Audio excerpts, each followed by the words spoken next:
বৃষ্টিতে ধোয়া আমার চারপাশ, সব গাছগুলো আজকে বৃষ্টিতে গোসল করছে। কিন্তু বসন্তকাল তো, এই সময় সব গাছের পাতাই ঝরে যায়, কোনো গাছেই তেমন একটা পাতা নেই, শুধু ডালপালা দিয়েই ভরা।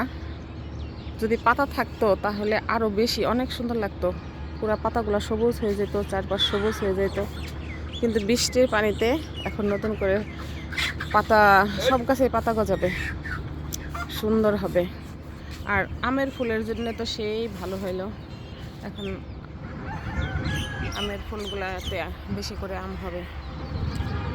আমের ফুলে বৃষ্টির পানি পেলে প্রচুর আম হয়।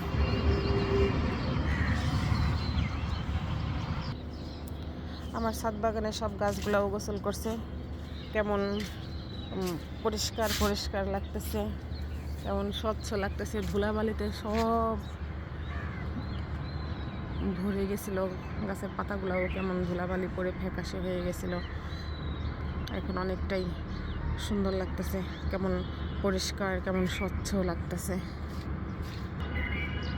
ওদেরকে দেখে মনে হইতেছে ওরা অনেক দিন পর গোসল করছে, আর ওদেরকে কেমন ফ্রেশ লাগতেছে।